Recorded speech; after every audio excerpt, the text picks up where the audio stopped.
مفتی سلطان کے بیانات کے لیے مفتی سلطان آفیشل کو سبسکرائب کریں۔ الحمد لله نحمده ونستعينه ونستغفره ونؤمن به ونتوكل عليه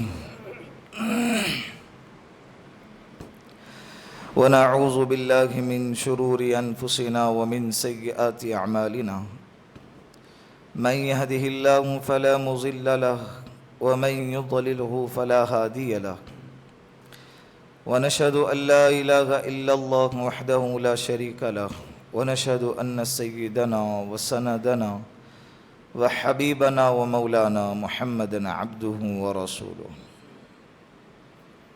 أما بعد فقد قال الله تبارك وتعالى في القرآن المجيد والفرقان الحميد فأعوذ بالله من الشيطان الرجيم بسم الله الرحمن الرحيم كنتم خير أمة أخرجت للناس تأمرون بالمعروف وتنهون عن المنكر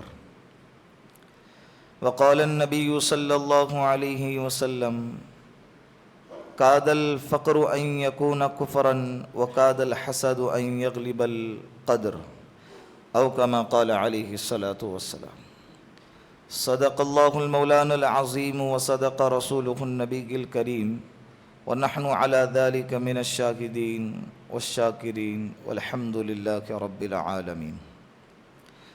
پیار محبت کے ساتھ ایک مرتبہ پیارے آقا جناب رسول اللہ صلی اللہ علیہ وسلم کے ذات اقدس پر درود پاک کا نذرانہ پیش کریں۔ اللہم صلی علی محمد فی اول کلامنا، اللہم صلی علی محمد فی اوسط کلامنا، اللہم صلی علی محمد فی آخر کلامنا۔ اللہ رب العزت نے ہمیں ایک معاشرے کے اندر پیدا کیا ہے، افراد سے مل کر ایک معاشرہ بنتا ہے، معاشرہ جسے سوسائٹی کہتے ہیں، اس لیے کہ ایک گھر جہاں ہوں اسے سوسائٹی نہیں کہتے، جہاں پر بہت سارے مکانات اکٹھا جمع ہوں اسے ایک سوسائٹی کہتے ہیں۔ اسی طرح ایک فرد کو معاشرہ نہیں کہتے، افراد سے مل کر معاشرہ بنتا ہے، اور یہ معاشرہ یہ بہت اہم چیز ہے۔ ہر فرد کی ذمہ داری ہے، خصوصاً مسلمانوں کی، کہ ہر فرد کی ذمہ داری ہے کہ معاشرے کے اندر کی خرابیوں کو، ظاہری خرابیوں کو، باطینی خرابیوں کو، برائیوں کو، غلطیوں کو صاف ستھرا رکھا جائے۔ یہ ہر فرد کی ذمہ داری ہے۔ اللہ کے رسول صلی اللہ علیہ وسلم نے فرمایا کلکم راع وکلکم مسئول عن رعیتی، تم میں سے ہر شخص ذمہ دار ہے، تمہارے ماتحت جو ہیں اللہ کل قیامت کے دن تم سے پوچھیں گا تمہارے ماتحت چلنے والے لوگ کس حال میں جیتے تھے، تکلیف میں تھے، راحت میں تھے، پریشانی میں تھے، گناہ پر تھے، نیکی پر تھے، ایمان پر تھے، کفر پر تھے، اللہ کل قیامت کے دن پوچھیں گا۔ کلکم راع وکلکم مسئول عن رعیتی، اللہ کے رسول صلی اللہ علیہ وسلم نے فرمایا باپ ہے اولاد کے بارے میں پوچھا جائے گا، شوہر ہے بیوی کے بارے میں پوچھا جائے گا، بڑا بھائی ہے چھوٹے بھائی کے بارے میں پوچھا جائے گا، امام ہے مقتدیوں کے بارے میں پوچھا جائے گا، قوم کا لیڈر ہے رعایا کے بارے میں پوچھا جائے گا، عوام کے بارے میں پوچھا جائے گا، معاشرے کے بارے میں ہر ایک سے سوال کیا جائے گا۔ اسی لیے ہر فرد کی ذمہ داری ہے کہ معاشرے کی برائی کو اور اس کے کمیوں کو، کوتاہیوں کو، غلطیوں کو، گندگیوں کو پاک صاف کیا جائے۔ آپ صلی اللہ علیہ وسلم جس دور میں، جس علاقے میں مبعوث ہوئے، وہ دور، وہ علاقہ کفر سے، برائیوں سے، بد اخلاقیوں سے اور گندگیوں سے بھرا ہوا تھا۔ وہ دور انسانیت کا نہایت ہی سنگین دور تھا، دردناک دور تھا، اور اتنا خطرناک دور تھا کہ اس دور کے اندر آپ تصور نہیں کر سکتے کہ سگا باپ اپنے سگے بیٹی کو اپنے ہاتھوں سے زندہ دفنا دیتا تھا۔ آج ہے ہم میں ہمت، اس لیے کہ اللہ کے رسول نے تربیت ہی معاشرے کی ایسی کی تھی کہ 1400 سال گزرنے کے بعد بھی آج انسانوں میں وہ ہمت باقی نہیں ہے۔ ورنہ جس دور میں اللہ کے رسول کو پیدا کیا گیا، اس علاقے کے اندر، اس دور کے اندر حالات ایسے تھے کہ باپ اپنی اولاد کو، سگی اولاد کو، بیٹیوں کو زندہ دفنایا کرتا تھا۔ پتہ چل گیا کہ میرے گھر میں بیٹی ہو گئی۔ کچھ لوگ تو ایسے تھے کہ جنہوں نے اپنے ہاتھوں سے 9 بیٹیاں زمین میں دفنا دی۔ کتنی بیٹیاں؟ 9 بیٹیاں زمین میں دفنا دی۔ خون ریزی عام، شراب نوشی عام، قتل و غارت گیری عام، جھگڑا اتنا چل رہا ہے کہ 40 سال تک خاندانوں کا جھگڑا ہو رہا ہے۔ جب وجہ پوچھی گئی تو بہت سو کو معلوم بھی نہیں کہ ہم کیوں لڑ رہے ہیں، اور جنہیں معلوم ہے تو پتا چلا کہ اس کے خاندان کے اونٹنیوں نے ہمارے خاندان کے اونٹنیوں سے پہلے پانی پیا ہے کنویں سے۔ کیوں پیا؟ اس بنیاد پر جھگڑا ہو رہا ہے، اور جنگیں چل رہی ہے، خون ریزی ہو رہی ہے، قتل و غارت گیری ہو رہی ہے، اور یہ قتل و غارت گیری سالوں سال، 40 سال اور 50 سال تک نسلوں میں منتقل ہو رہی ہے۔ یہ وہ دور تھا، جوا بازی ہو رہی ہے، سٹا کھیلا جا رہا ہے، اپنے کاروباری لائن کو اور اپنے زندگی کے کاموں کو جوئے کے ذریعے طے کیا جاتا تھا۔ مجھے سفر کرنا ہے یا نہیں کرنا ہے، یہ جوا کھیلا جاتا تھا۔ اگر جوئے میں جیت گیا یا ہار گیا تو مجھے سفر کرنا ہے اور نہیں کرنا ہے۔ یہ حال تھا اس وقت کے معاشرے کا۔ ایسے وقت میں اللہ کے رسول صلی اللہ علیہ وسلم نے دنیا میں قدم رکھا۔ قرآن کریم میں ہے، اللہ رب العزت فرماتے ہیں کہ تم جہنم کے گڑھے کے قریب جا پہنچے تھے، فَأَنْقَذَكُم مِّنْهَا، ہم نے تمہاری اس سے نجات عطا فرمائی، ہم نے تمہیں بچا لیا۔ اللہ کے رسول صلی اللہ علیہ وسلم نے ایک دفعہ فرمایا نا کہ سب کے سب جو ہیں جہنم میں گرنے والے تھے، میں نے آ کے تمہیں پکڑ لیا۔ پھر اللہ کے رسول نے ایسی محنت فرمائی، ایسی محنت کی، ایسی محنت کی، عقل حیران رہ جاتی ہے کہ 13 سال مکی زندگی، 10 سال مدنی زندگی، نبوت کے بعد والی زندگی اللہ کے رسول کو 23 سال عطا فرمائی گئی، اور وہ بھی 13 سال میں شروع کے چند سال خفیہ طریقے سے دعوت کا کام کرتے رہے، معاشرے کی اصلاح کرتے رہے خفیہ طریقے سے۔ پھر چند سال کے بعد اللہ کے رسول کو حکم دیا گیا کہ فَاصْدَعْ بِمَا تُؤْمَرْ وَأَعْرِضْ عَنِ الْجَاهِلِينَ، جو کام تمہیں سونپا گیا ہے کھلم کھلا اس کی تبلیغ کرو، اب کسی سے ڈرنا نہیں ہے، چھپانا نہیں ہے۔ تو شروع کے چند سال تو ایسے چلے گئے، پھر اس میں 13 سال کا جو عرصہ گیا وہ کوئی سکون کا نہیں گیا ہے، بڑی تکلیفوں کے ساتھ، بڑی مشقتوں کے ساتھ، اور غیروں کی تکلیفوں کو برداشت کرتے ہوئے۔ ہر فرد پر نگرانی تھی اللہ کے رسول صلی اللہ علیہ وسلم کی، کافر سے کافر، بدبخت سے بدبخت، کتنا بھی بڑا ظالم کیوں نہ ہو، لیکن اس کے تعلق سے اللہ کے رسول صلی اللہ علیہ وسلم اچائی کا معاملہ کرتے تھے، اس کے تعلق سے اچائی کا سوچتے تھے۔ تو 13 سال ایسے ہی گزر گئے۔ پھر اس کے بعد 10 سال مدینے میں، وہ مدینے میں بھی 1 سال رشتے مواخات قائم کرنے میں چلا گیا، انصار اور مہاجرین صحابہ کو آپس میں ملایا گیا۔ پھر اس کے بعد یہود اور نصارہ اور منافقین جو قوم وہاں پر آباد تھی ان کے ساتھ معاہدہ اور صلح کی گئی،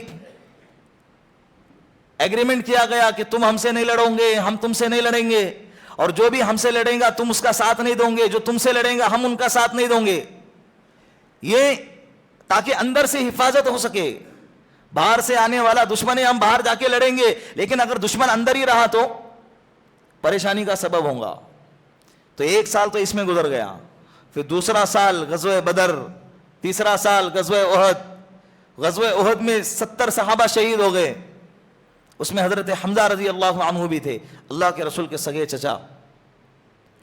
پھر غزوہ خندق سنجری 5 میں، غزوہ خیبر آیا، صلح حدیبیہ، دار عمرۃ القضاء ہو گیا، پھر اس کے بعد فتح مکہ ہو گیا، حجۃ الوداع۔ یہ سارا پورا 10 سال کا عرصہ مشغولی ہے۔ غزوہ تبوک بھی سنجری 9 کے اندر پیش آیا ہے۔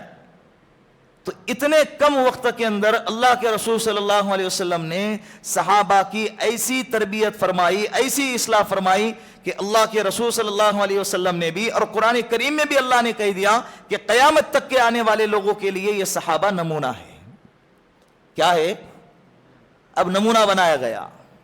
پہلے حالت ایسی تھی کہ فرشتے بھی شرما جائے، شیطان بھی کہیں کہ میری محنت سے بھی آگے بڑھ گئے یہ لوگ، ایسی حالت تھی۔ خون کے ایک دوسرے کے پیسے تھے, بغیر کسی وجہ کے خون کے دوسرے کے پیسے تھے, لیکن جب اللہ کے رسول نے تربیت فرمائی تو ایک دوسرے سے پہلے پانی پینا پسند نہیں کیا, جان دے دی لیکن ایک دوسرے سے پہلے پانی پینا بھی گوارا نہ کیا. ایک غزوے میں ایک صحابی کو پیاس لگی تھی اور وہ تڑپ رہے تھے, ان کا بھتیجا ان کے پاس گیا پانی لینے کے لیے, پانی پلانے کے لیے, تو قریب سے کرہانی کی آواز آئی تو انہوں نے اشارہ کیا کہ پہلے اسے پلاؤ. پھر جب اس کے پاس گئے اس کو پلانے لگے تو اس کے قریب میں ایک اور صحابی کی کرہانی کی آواز آئی, پھر اس کے پاس گئے تو دیکھا کہ وہ مر گیا. پھر پہلے دوسرے والے کے پاس آئے تو وہ بھی انتقال کر گئے, جب پہلے والے کے پاس آئے تو وہ بھی شہید ہو چکے تھے. تربیت جب تبدیلی آئی ہے نا تو اتنی خطرناک تبدیلی آئی کہ دوسرے سے پہلے پانی پینا بھی گوارا نہ کیا, مر گئے. اللہ کے رسول صلی اللہ علیہ وسلم نے معاشرے کو اتنا پاکیزہ بنایا. الصحابی کالنجوم بأیہم اقتدیتم اہتدیتم, اللہ کے رسول نے فرمایا کہ میرے صحابہ ستاروں کے مانند ہے, تم کسی ایک کی بھی اتباع کرو گے کامیابی تک پہنچ جاؤ گے. اعلان سنایا گیا رضی اللہ عنہم ورضوا عنہ, یہ قیامت تک کے لیے مزدہ ہے کہ صحابہ سے اللہ راضی ہو گئے. تو یہ ہماری بھی ذمہ داری ہے کہ معاشرے کے ارد گرد دیکھا کریں کہاں جہالت ہے, کہاں بے دینی ہے, کہاں گناہ ہو رہے ہیں, کہاں کمزوری ہو رہی ہے, کہاں دین پر ڈاکے ڈالے جا رہے ہیں, کہاں بے حیائی ہو رہی ہے. یہ ہم سب کی ذمہ داری ہے. یہ نہیں کہ پیدا ہو گئے اور جوان ہو گئے, بوڑھے ہو گئے, کھائے کمائے اور اچھے خاصی پراپرٹی جمع کر دی اور دنیا سے چل دیے. یہ زندگی کا مقصد نہیں ہے.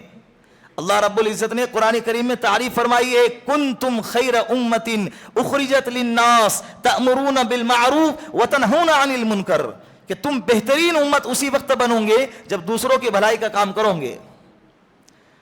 خود کے لیے جیا تو کیا جیا, اصل جینا تو دوسروں کے لیے جینا ہے. اصل جینا تو دوسروں کے لیے جینا ہے. سٹیوں کی اور جو اچھے اچھے شہر ہوتے ہیں, بڑے بڑے شہر ہوتے ہیں, یہاں پر تو معاشرتی زندگی ٹھیک ٹھاک ہوتی ہے, لیکن جب ہمارے دیہاتوں کے علاقوں میں جائیں گے تو وہاں پر دین کے اعتبار سے بہت زیادہ کمزوری پائی جاتی ہے. دیہاتوں کے علاقوں کا سروے کرنا چاہیے. اسی لیے الحمدللہ دعوت کے کام کے اندر ایک اسلوب بنایا ہے, علاقے بانٹے گئے ہیں.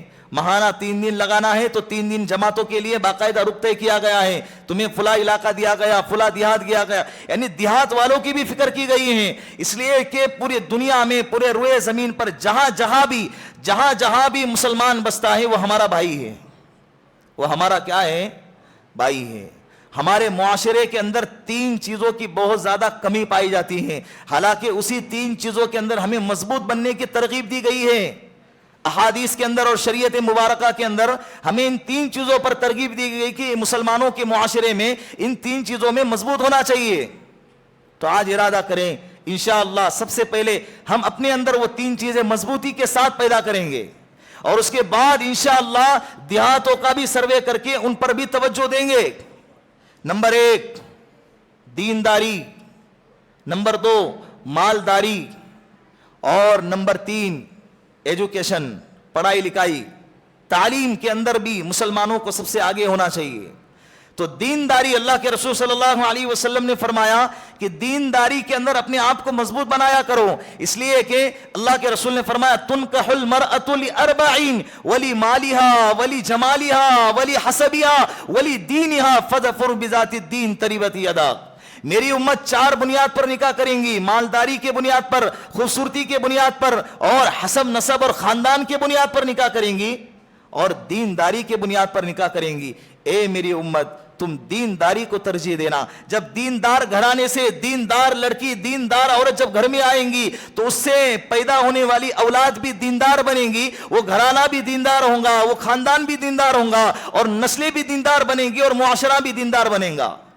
کتنی اعلیٰ سوچ ہے کہ لڑکی کو لائے تو کیا دیکھ کر لائے, بولو دیندار دیکھ کر لائے, اور لڑکی کو جب دے تو دیندار گھرانہ دیکھ کر دے. یہ نہیں کہ اچھا خاصی سیلری ہے اور اس کا پیکیج بہت بڑا ہے, 30 اور 40 لاکھ کا سالانہ پیکیج ہے, اور پرماننٹ جاب ہے, اتنا بڑا ذاتی مکان ہے, خود کا بنگلہ ہے, یہ دیکھ لیا اور دین کے اعتبار سے اگر زیرو ہے, اللہ کی قسم دنیا میں بھی ناکام اور آخرت میں تو ناکام ہوں گی. مالداری سب کچھ نہیں ہوتی ہے, مال آج ہے کل ختم ہو گیا. کتنے مالداروں کو سال 2 سال کے اندر کنگال ہوتے ہوئے دیکھا ہے. ترکی میں زلزلہ آیا تھا نا, راتوں رات چند سیکنڈ کے اندر تباہی آئی تھی, مالدار فقیر بن گئے تھے. تو ایک قصہ لکھا ہوا ہے چھوٹا سا کہ ایک بندہ ایک مکان میں رہتا تھا کرائے سے, تو مکان کے مالک نے اس سے کہا کہ کرائے کو بڑھانا پڑے گا. تو اس نے کہا کہ میری اتنی حیثیت یہ نہیں کہ میں کرایہ بڑھاؤں. تو کہا کہ ٹھیک ہے گھر خالی کر دو. اس نے مکان کے مالک کے کہنے کی وجہ سے مکان کو خالی کر دیا. 3 دن کے بعد زلزلہ آیا, سب کچھ تباہ ہو گیا. اور ٹینٹ میں جمع کرتے ہیں نا سب کو, جو حادثے میں مبتلا ہونے والے لوگ ہیں اور حادثے کا شکار ہونے والے لوگ ہیں, جو بچ گئے, جو زخمی ہیں, ایسے لوگوں کو ایک جگہ پر رکھا جاتا ہے. تو ایک ہی ٹینٹ کے اندر وہ مکان کا مالک بھی بیٹھا ہوا ہے اور وہ مکان کا کرایہ دار بھی بیٹھا ہوا ہے. کتنے دن میں کہانی بدل گئی؟ 3 دن میں کہانی بدل گئی. یہ مال کی حقیقت ہے. جس مال پر ہم اتراتے ہیں نا, اسی مال کے بدولت ہم کیا کرتے ہیں؟ ایمان کا سودا کرتے ہیں, دین کا سودا کرتے ہیں, اسلام کا سودا کر دیتے ہیں. ہماری بیٹی سکون سے رہیں گے. سکون مالداری میں نہیں رکھا ہے, سکون اللہ نے دین میں رکھا ہے. سکون اللہ نے کس میں رکھا ہے؟ بولو, دین میں اللہ نے سکون رکھا ہے. اگر دیندار ہوں گا, مال تو مقدر کی چیزیں, وہ مل کر رہیں گا. اللہ جانوروں کو کھانا کھلاتا ہے, اللہ جانوروں کو پال کے بتاتا ہے. کوئی جانور بھوکا نہیں سوتا ہے, کوئی پرندہ بھوکا نہیں سوتا ہے, تو کیا ہم بھوکے سوئیں گے؟ تغدو خماسا وتروح بطانا. اللہ کے رسول صلی اللہ علیہ وسلم نے فرمایا کہ تم اللہ پر ایسے ہی بھروسہ کرو جیسے کہ پرندے کرتے ہیں. صبح سویرے بھوکے پیٹ اپنے گھونسلوں سے نکلتے ہیں, جب لوٹ کر آتے ہیں تو پیٹ بھرا ہوا ہوتا ہے. مارکیٹ میں کبھی جانوروں کی منڈی لگی ہوئی ہے, دکان لگا ہوا ہے اور کاروبار کر رہے ہیں, کبھی دیکھا ہے آپ نے؟ بکریاں آئی اور دکان کھولا اور دکان کھول کر بولی لگانے لگ گئی, پھر دوسرے لوگ آئے اور ان بکریوں کے پاس سے سودا کر کے جانے لگے. کبھی دیکھا ہے؟ وَمَا مِن دَابَّةٍ فِي الْأَرْضِ إِلَّا عَلَى اللَّهِ رِزْقُهَا. اللہ نے کہا ہے کہ اس روئے زمین پر جو بھی جاندار ہیں, سب کا ذمہ رزق کا میرے ہے. جب پالنے والے اللہ ہیں, جانوروں کو جب اللہ پال رہے ہیں, تو ہما شما کا کیا حال ہے؟ حضرت گنگوئی رحمت اللہ علیہ کا جب بیٹا عالم بنا نا, انہوں نے اپنے بیٹے کو جانوروں کے زو میں لے کر گئے. سارے قسم کے جانور رکھے ہوئے ہوتے ہیں, سانپ, بچو, کتا, سور, الگ الگ اینٹک پیس رکھے ہوئے ہوتے ہیں اس میں. تو جہاں پر خنزیر بنا ہوا تھا, سور بنا ہوا تھا, وہاں پر لے کر گئے اور کہنے لگے کہ بیٹا اس جانور کو جانتے ہو؟ کہا کہ ہاں, یہ تو اسے گندا جانور کہتے ہیں. کہا کہ یہ وہ جانور ہیں جسے لوگ گھن کرتے ہیں اور حقیر سمجھتے ہیں, اور کسی کو گالی دینا ہو گھٹیا سے گھٹیا تو اس جانور کا نام لیتے ہیں. لیکن ایک بات یاد رکھ لینا بیٹا, یہ گندا جانور ہے, لیکن اس کے باوجود اللہ اس کو روزی دیتا ہے. اس کے باوجود اللہ اسے روزی دیتا ہے. ہم تو اشرف المخلوقات ہیں, ہم تو اللہ کے محبوب ترین بندے ہیں, اللہ ہمیں کبھی بھوکا نہیں سلائیں گا. تو رزق کے پیچھے اتنا بھی نہ بھاگنا کہ دین ہمارا تباہ ہو جائے, اسلام اور ایمان ہمارا تباہ ہو جائے, اللہ اس کے رسول کو ناراض کر بیٹھے. اسی لیے جب لڑکی لو تو دیندار گھرانے سے لو, جب لڑکی دو تو دیندار گھرانے میں دو. اللہ کی قسم تمہاری لڑکی سکون میں رہیں گی, چٹنی روٹی کھائیں گی اور کم کھائیں گی, لیکن اس کی زندگی کیا ہوں گی؟ سکون والی ہوں گی. امی عائشہ فرماتی ہیں 3 چاند گزرتے تھے, گھر میں چولہا نہیں سلگتا تھا. 3 چاند گزرتے تھے, گھر میں چولہا نہیں سلگتا تھا, لیکن اس کے باوجود گھر جنت بنا ہوا تھا.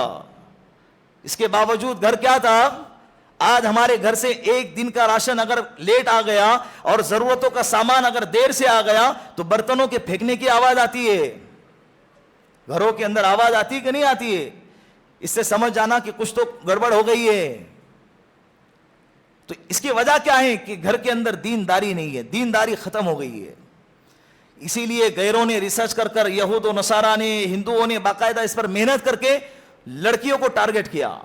اگر مسلمانوں کی لڑکیاں آئیں گی, ان کی نسلوں کا دین تباہ ہو جائے گا, ان کے خاندانوں کا دین کیا ہو جائے گا؟ جب میری گھر کی بیٹی غیر کے بستر کا زینت بنے گی اور اس کے گھرانے کی اولادیں پیدا کریں گی تو کیا سوچیں ان کی اولادیں ایمان والی پیدا ہوں گی, دیندار پیدا ہوں گی. اللہ کے رسول نے فرمایا کہ ہر انسان فطرت پر پیدا کیا جاتا ہے. کس پر پیدا کیا جاتا ہے؟ فطرت پر پیدا کیا جاتا ہے. اس کے والدین اسے یہودی بناتے ہیں, اس کے والدین اسے نصرانی بناتے ہیں, اس کے والدین اسے مجوسی بناتے ہیں, اس کے والدین اسے ہندو بناتے ہیں. تو انہوں نے لڑکیوں کو ٹارگٹ کیا. اسی لیے دینی معاشرے کا انتظام ہونا چاہیے, دینداری کی طرف ہماری توجہ ہونی چاہیے. نکاح کے وقت میں دینداری کو ترجیح دو. دینداروں گھرانوں کے اندر بھی یہ چیزیں آج کے زمانے میں کم سے کم ہوتی جا رہی ہے. یہ اللہ کی ذات پر اعتماد کی کمی کی علامت ہے. اللہ کی ذات پر کس کی علامت ہے؟ بولو. کمی کی علامت ہے کہ کھلائیں گا کون, کھائیں گی کیسی میری بیٹی, پھر طلاق ہو کر بیوہ ہو کر یا کچھ حادثات میں شکار ہو کر دوبارہ اپنے گھر میں آ کر بیٹھ جاتی ہے, پھر اس کو کھلائیں گا کون؟ زندگی کا رزق کا ذمہ اللہ نے لیا ہے, بے فکر ہو جائیں.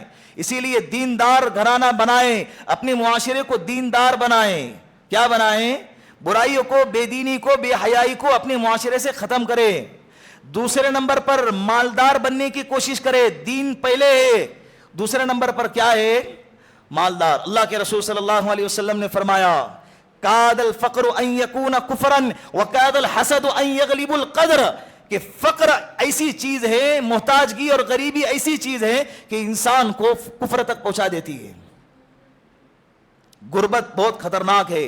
ایک اللہ والے کا مقولہ ہے, اگر کسی علاقے میں غریبی اور فقر جاتا ہے نا, کسی بستی میں اگر داخل ہو رہا ہے تو کفر اس سے کہتا ہے مجھے بھی ساتھ لے چلو. کفر اس سے کیا کہتا ہے؟ مجھے بھی ساتھ لے چلو. یہ اتنی خطرناک چیز ہے. اور یہ چیز کیا ہے؟ معاشرے ہمارے خاص طور پر امت مسلمہ کے اندر اور مسلمانوں کے معاشرے کے اندر اس کی کمی پائی جاتی ہے. پڑھا لکھا طبقہ کم ہے, محنت کرنے کا طبقہ زیادہ ہے. محنت کے اتنے عادی ہے کہ دماغ لڑاتے نہیں ہے, محنت زیادہ کرتے ہیں. اسی لیے جو بندہ 8 گھنٹے میں, غیر کا طبقہ 8 گھنٹے میں جتنی انکم کماتا ہے اتنے ایک سال کے اندر مسلمانوں کا نوجوان طبقہ کیا کرتا ہے؟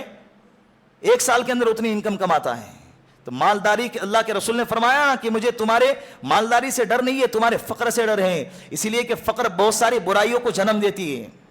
فقر, غریبی, محتاجگی بہت سارے بیماریوں کو جنم دیتی ہیں. ڈاکہ ڈالنے پر مجبور کرتی ہے, چوری کروانے پر مجبور کر دیتی ہیں, قتل و غارت گیری پر مجبور کر دیتی ہیں, اسی طرح عصمت دری پر مجبور کر دیتی ہیں, اسی طرح اپنی عزت کو نیلام کرنے پر بھی مجبور کر دیتی ہیں.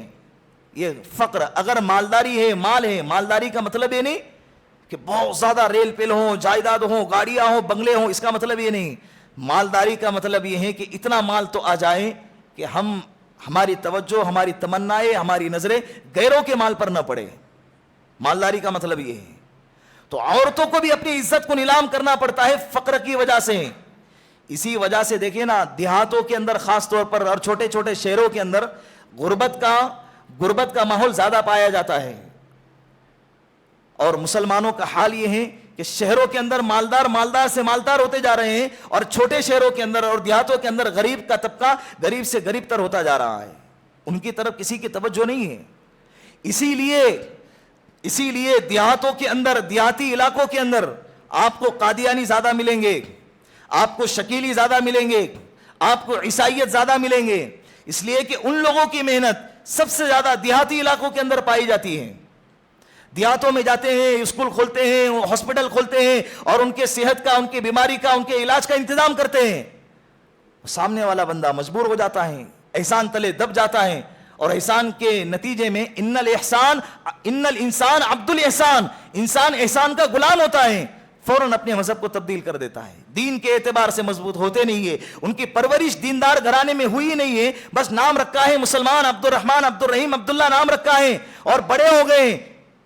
کسی نے آ کر ان کو سہارا دے دیا, کسی نے آ کر ان کے نکاح کا انتظام کیا, کسی نے آ کر ان کی بیماری کا علاج کیا, اور فوراً اپنے مذہب کو تبدیل کر دیا. ایسے واقعات ہمارے نظروں کے سامنے بھی ہیں. مالداروں کو چاہیے کہ مال کے اعتبار سے غریبوں کی مدد کریں, اور علماء کو چاہیے کہ علم کے ذریعے جو بے دین ہیں ان کی دین کی فکر کرے, ان کے عقائد کی فکر کریں, ان کے عقائد کی حفاظت کریں, ان کو مسائل کے ذریعے ان کی رہنمائی کریں. یہ علماء کی ذمہ داری ہے. اور مالداروں کی ذمہ داری کیا ہے کہ ان کو جا کر پوچھیں. زکوٰۃ کا مطلب یہ نہیں ہے کہ سال کے اندر جب رمضان آ جائے تو رمضان کے اندر زکوٰۃ نکالی جائے اور پورا 11 مہینے تک بے فکر ہو کے بیٹھ جائے. اللہ نے مال دیا ہے تو اپنے بچوں کے نکاح میں کم مال خرچہ کریں اور 1 مہینے میں 1 مرتبہ سروے کریں دیہاتوں کے اندر کہ مسلمان گھرانے کتنے ہیں اور کتنے گھرانوں کے اندر صحت کے اعتبار سے محتاج ہیں اور ایجوکیشن کے اعتبار سے محتاج ہیں, نکاح کے اعتبار سے محتاج ہیں. ان کی مدد کرنے کی کوشش کریں. اگر آپ کے اکیلے سے نہیں ہوتا ہے تو ساتھ میں اپنے دوست احباب کو جوڑیں. اور جب نکاح کسی ہوٹل پہ جاتے ہیں نا کھانے کے لیے 10 سے 15 ہزار کا بل بنتا ہے, اسی 10-15 ہزار کے ذریعے کسی گھرانے کے اندر مہینے میں ایک ماہانہ جو ہے ان کی مدد کرنے کی فکر کریں. انشاءاللہ اللہ کی ذات سے امید ہے کہ باطل طاقتیں جب آئیں گی تو ان کا ایمان سلامت رہے گا, ان پر حملہ نہیں کر سکیں گے اور ہم اس کے ذمہ دار بنیں گے. کتنے ایسے لوگ ہیں, ایک عورت کو میں جانتا ہوں 4 بچے ہیں, بیوہ ہو گئی, محتاج ہے, بچے کبھی بیمار ہو رہے, کبھی بھوک کی شکایت ہے, راشن پہنچانے والے کبھی 1 مہینے میں پہنچا رہے کبھی نہیں پہنچا رہے. اور انسان کی ضرورت صرف راشن سے پوری نہیں ہوتی, اور بھی اس کی ضرورتیں ہوتی ہیں. بیماری کا علاج کی ضرورت ہوتی ہے, اسکول کا خرچہ ہوتا ہے, سفر کا خرچہ ہوتا ہے. صرف راشن دے دیے بڑا احسان کر دیے. اور راشن دینے میں بھی یہ طریقہ اختیار کیا جاتا ہے کہ دے رہے 2000 کا راشن اور اس کا فوٹو نکال کر 2000 لوگوں تک اور 2 لاکھ لوگوں تک اس کو پہنچایا جاتا ہے کہ بھائی ہم اس کو کیا دے رہے ہیں. دینے والے کی تو عزت بڑھ رہی ہے لیکن لینے والے کی عزت کو کتنی ٹھیس پہنچ رہی ہے اس کا کوئی خیال کرتا ہے؟ آج اسی کا دور چل رہا ہے. اللہ کے رسول صلی اللہ علیہ وسلم نے فرمایا نا, ریاکاری یہ شرک خفی ہے. دکھلاوا کیا ہے؟